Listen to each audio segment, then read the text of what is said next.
Bem-vindos ao Calma, o podcast onde ouvimos, relaxamos e adormecemos. Agradecemos por nos acompanharem e pelo apoio, e quem sabe por fazer deste podcast parte regular da sua rotina noturna. Hoje temos uma releitura de um antigo conto folclórico japonês. Viajaremos no tempo até o Japão feudal, uma terra repleta de histórias. Cada estrada marca o caminho percorrido por um poeta.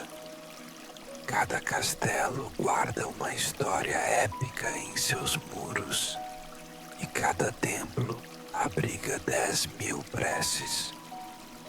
Mas nosso conto é mais singelo, o de um humilde agricultor e seu sonho extraordinário em uma tarde chuvosa. Então, espero que você esteja calmo, tranquilo e pronto para uma boa noite de sono. Mas não se preocupe se ainda não estiver totalmente relaxado. Basta ouvir a história desta noite e ela o ajudará a relaxar naturalmente. Ofereça à sua mente uma narrativa reconfortante, o suficiente para que seus pensamentos possam se acalmar. Respire fundo e solte. Sinta o peso do seu corpo afundar um pouco mais na cama. E, se ainda não o fez, permita que seus olhos se fechem suavemente. Relaxe os músculos do rosto e do maxilar, enquanto observa a escuridão atrás das pálpebras. Imagine uma borboleta. Veja o contorno de suas asas delicadas batendo lentamente para cima e para baixo. Observe o brilho de suas cores e a suavidade de seu voo. Atrás dela surge uma árvore do solo verdejante. Acompanhe a borboleta enquanto ela se eleva, esvoaçando ao redor do tronco. O céu está nublado e cinzento. No interior de uma nuvem, forma-se uma única gota de chuva. Ela fica cada vez mais pesada, até cair e pousar sobre uma folha verde escura. Logo, é acompanhada por milhares de outras gotas. Ouça seu leve tamborilar nos galhos e no chão. A borboleta busca refúgio em uma cavidade da árvore, pousa na casca enrugada e imobiliza suas asas ao repousar. Além desse refúgio, vastos campos se estendem ao redor de uma pequena vila rural. Um cheiro úmido e terroso enche o ar enquanto a chuva purificadora cai sobre essas terras agrícolas. E é aqui que nossa história começa. Akinosuke era um simples agricultor que trabalhava duro nos campos próximos à sua vila no Japão. Certa tarde, um aguaceiro fez com que ele e os outros agricultores interrompessem o trabalho por algumas horas. Rindo, correram para se abrigar sob os amplos galhos de um imenso cedro. Uma vez seguros e secos, Akinosuke e os outros decidiram aproveitar a situação e adiantar o almoço. Enquanto as gotas de chuva batiam suavemente no dossel acima de suas cabeças, eles comeram, beberam e se entregaram àquelas conversas despretensiosas que fluem tão naturalmente entre velhos amigos. Enquanto Akinosuke saboreava sua comida, uma pequena borboleta esvoaçou sob a chuva e pousou em seu joelho. Ele estava prestes a espantá-la, mas um velho agricultor o impediu. A borboleta é um símbolo da alma humana, explicou o ancião. Quando as pessoas dormem, suas almas viajam pelo mundo como borboletas, criando sonhos. Akinosuke achou a sugestão curiosa. Não tinha certeza se acreditava, mas deixou a borboleta em paz. Minutos depois, olhou para baixo e viu que ela já havia partido. Logo, seu estômago estava cheio de sopa quente e arroz pegajoso, e ele se sentia profundamente satisfeito. Encostou a cabeça no tronco do cedro e sentiu sua mente começar a vagar, levada pelo murmúrio das conversas ao redor. Em pouco tempo, estava profundamente adormecido. Passado um breve período, ele começou a despertar. Pensou em como era agradável dormir sob uma árvore e acordou com o aroma fresco do cedro na brisa. Mas, enquanto repousava contra a casca macia, percebeu que algo estava diferente. Já não ouvia os amigos conversando e rindo. Abriu os olhos e viu-se sentado sozinho entre as grossas raízes do cedro. Não havia mais ninguém por perto. O único som era o pingar da chuva caindo de folha em folha.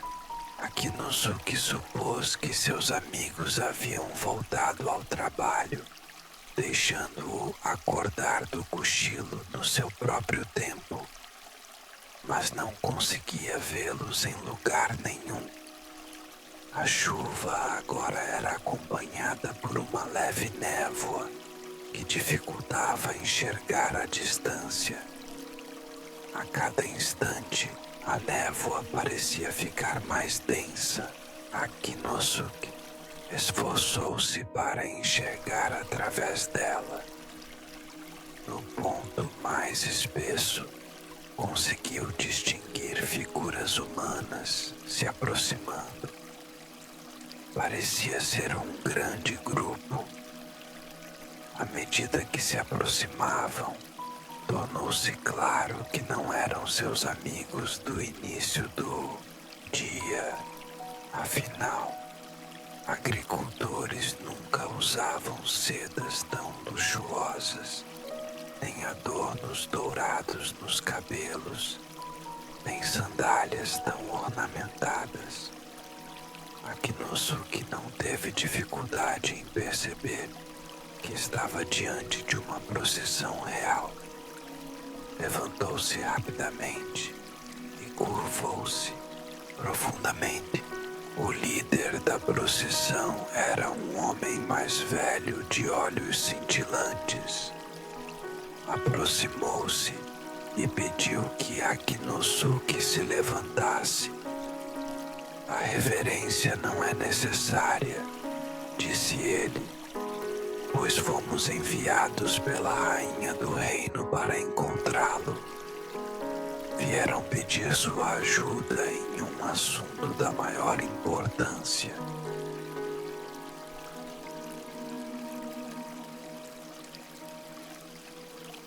Akinosuke endireitou-se e contemplou a majestade do grupo. Cada pessoa vestia túnicas de seda vermelha e dourada que sussurravam ao vento. Seus cabelos, negros como o corvo, estavam penteados em estilos elaborados.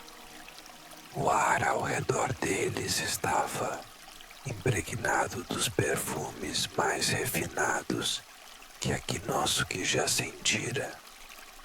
A cada respiração, seu nariz captava um aroma complexo. Especiarias como canela, cravo e cardamomo, flores doces como hibisco, lilás e jasmim, e frutas cítricas como laranja e romã. Era como se uma nuvem perfumada acompanhasse a procissão, anunciando a todos a presença da realeza. Akinosuke não fazia ideia do que um grupo tão ilustre poderia querer dele. Devem estar enganados, disse ele, pois não sou mais que um simples agricultor. Mas, se vieram de tão longe por mim, ficarei honrado em ajudar no que puder. O velho homem sorriu calorosamente e afirmou que Akinosuke era, sem dúvida, a pessoa que buscavam. A rainha o havia pedido especificamente. A procissão convidou-o a acompanhá-los. Akinosuke ficou surpreso, mas a convicção deles o tornava irresistível. Assim, juntou-se a eles. Antes de partirem, deram-lhe um momento de privacidade para vestir as túnicas azuis e prateadas que trouxeram para ele. O traje tradicional de um convidado da rainha. Uma vez vestido, Akinosuke admitiu para si mesmo que, se houvesse algum engano, a pessoa confundida com ele deveria ser muito parecida. Afinal, as roupas lhe cabiam perfeitamente, como se tivessem sido feitas sob medida. A procissão então iniciou a jornada de volta à rainha, com um Akinosuke maravilhado em seu meio. Enquanto caminhavam, ele admirava a qualidade das sedas que vestia. O tecido era tão leve e macio que duvidava que o protegesse da névoa e da chuva. Mas mesmo assim, mantinha-o tão aquecido quanto uma túnica de algodão grosso. As sandálias também eram incrivelmente confortáveis, como caminhar sobre nuvens. Ele devia estar distraído com tanto luxo, pois, antes que percebesse, a procissão e ele estavam diante de um imenso palácio. Guardas em armaduras vermelhas e douradas abriram os portões e eles entraram. Os aposentos da rainha estavam repletos de tesouros mais belos do que Akinosuke poderia imaginar. Tapeçarias do tecido mais suave pendiam nas paredes, retratando momentos importantes da história do reino. Cada centímetro do chão estava coberto por tapetes fofos, peles ou esteiras de bambu da mais alta qualidade. No teto, janelas delicadas de vidro pontilhavam a câmara. Akinosuke imaginou-se deitado em um dos tapetes ao crepúsculo, observando as estrelas surgirem uma a uma. A rainha vestia um traje da mais pura e bela seda, branco creme que Akinosuke já vira. Suas próprias roupas brilhavam ao refletir a luz das lanternas, mas as da rainha pareciam emitir luz própria.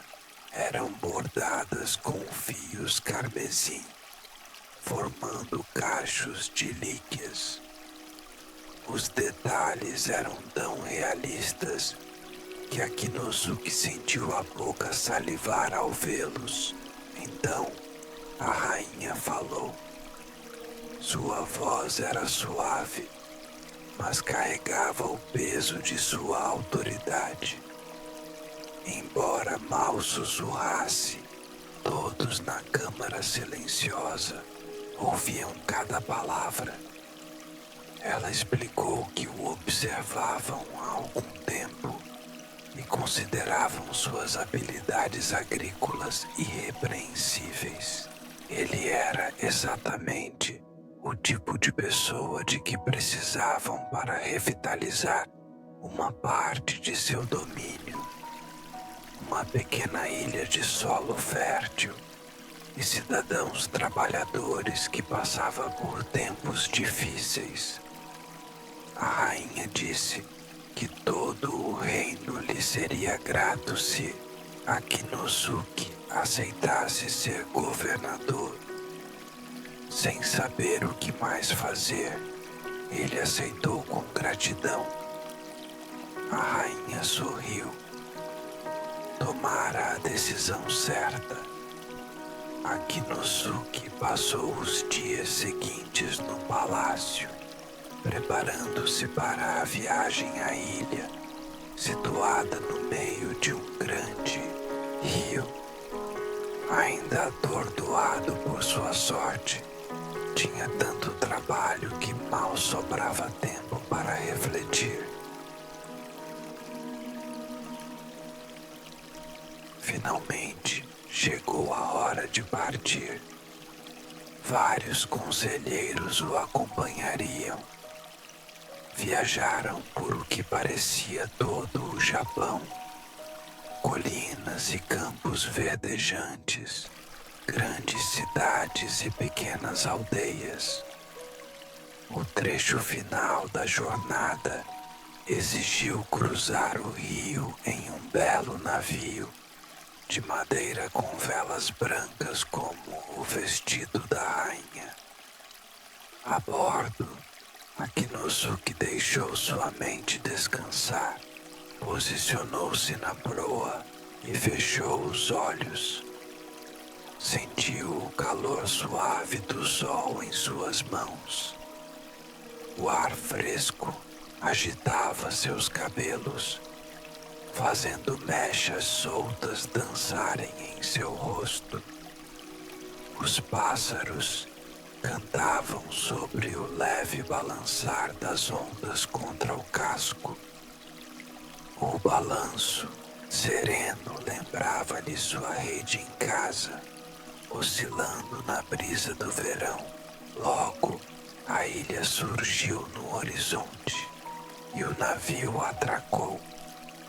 Ao pisar na terra, Akinosuke soube que a rainha dissera a verdade sobre o solo fértil. A terra sob seus pés era macia e úmida. Gramas altas e viçosas cobriam cada palmo da ilha, e árvores majestosas projetavam sombras frescas. Os conselheiros o levaram à residência do governador, onde ele viveria e trabalharia. No caminho, desculparam-se pela simplicidade do lugar comparado ao palácio.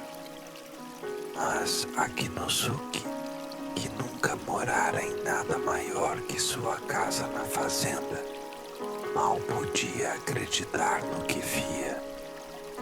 Era verdade que a propriedade era menor, mas tinha muitos cômodos, repletos de luxos, poltronas aconchegantes, tapetes macios e uma enorme cama de penas.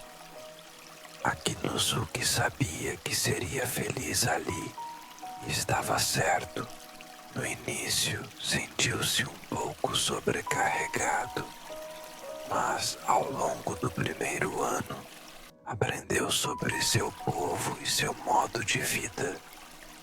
Juntos, conseguiram a primeira grande colheita em mais de uma década.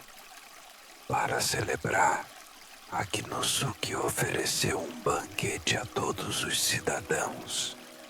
Assim, o tempo passou. Por 15 anos, governou a ilha, transformando-a pouco a pouco em um paraíso. As florestas selvagens tornaram-se pomares que produziam as ameixas, cerejas e peras mais doces do Japão. As fazendas, antes negligenciadas, agora produziam mais arroz e grãos do que a ilha consumiria em 10 anos. Akinosuke enviava o excedente para o reino, compartilhando a abundância. Como governador, era amado por seu povo. Resolvia disputas com cuidado e bom humor. Organizava festas magníficas para nascimentos, casamentos e outras ocasiões alegres. E ainda encontrava tempo para trabalhar nos campos, fazendo o que sempre soubera fazer melhor: cultivar. Até que um dia, um mensageiro da rainha chegou. Um servo veio de barco dizer que era hora de voltar para onde pertencia. A rainha jamais esquecerá sua contribuição, disse ele. Nem os cidadãos.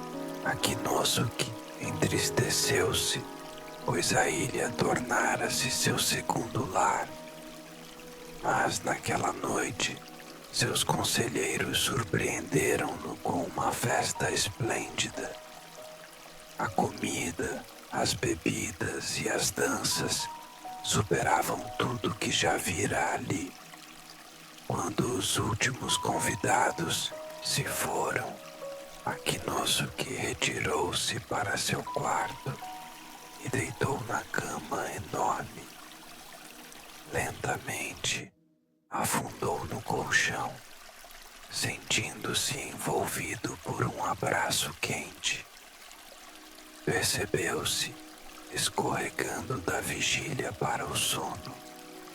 Mas, antes de adormecer, olhou uma última vez para o teto.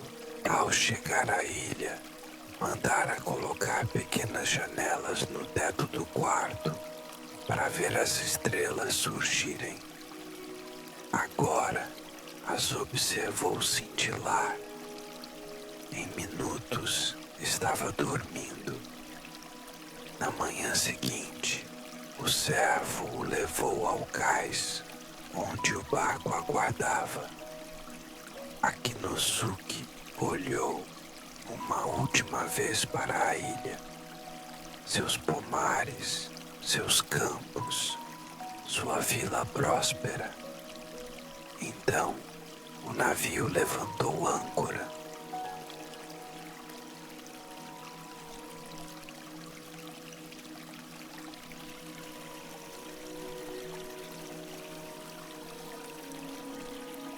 Enquanto se afastavam, uma névoa surgiu sobre a água, espessa, mas estranhamente quente e macia como um cobertor. Logo encobriu tudo. Akinosuke fechou os olhos. Quando os abriu, estava de volta sob o cedro, cercado pelos velhos amigos. Piscou várias vezes, incrédulo, e tocou o solo ainda úmido da chuva. Um dos agricultores riu de sua expressão. Gostou do cochilo? Perguntou. Akinosuke indagou há quanto tempo dormira. Uns 10 minutos no máximo, respondeu o outro, confuso. Akinosuke contou-lhes tudo: a procissão, os aposentos da rainha, a ilha. Os homens ouviram atentamente. Quando terminou, perguntou o que aquilo significava. Enquanto discutiam, o velho, agricultor que falara da borboleta, interveio. Ele vira Akinosuke adormecer. No exato momento em que fechou os olhos, uma pequena borboleta amarela saíra de sua túnica sobre o coração. Os outros concordaram.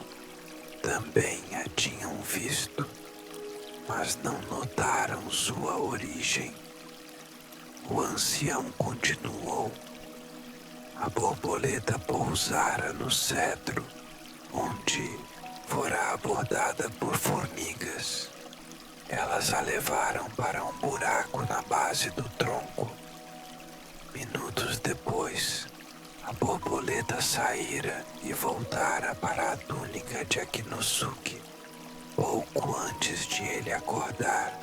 Isso explicaria o sonho que nos contou, disse ele, sobre a procissão, o palácio e a ilha. Para confirmar, removeram cuidadosamente um pouco de terra perto do tronco. Descobriram um formigueiro. Parte dele parecia estranhamente familiar. Um pedaço de musgo verde cercado por um filete de água. Uma ilha em miniatura. Um barquinho de gravetos flutuava ali. Cobriram tudo novamente sem perturbar as formigas. A chuva parara. Após mais algumas palavras, os agricultores voltaram ao trabalho. Mas Akinosuke jamais esqueceria aquele dia. Pela vida toda, lembraria com carinho de seu tempo como governador. Ao arar, semear e colher, sentiria o sol nas costas e recordaria suas túnicas de seda. Cada fruto seria mais doce, lembrando os banquetes. E cada brisa traria o cheiro do grande rio que cercava sua ilha. E, claro, antes de deixar o cedro naquele dia, Akinosuke deixou metade de seu almoço perto do formigueiro, um último presente para seus anfitriões e amigos por uma aventura e um sonho maravilhosos.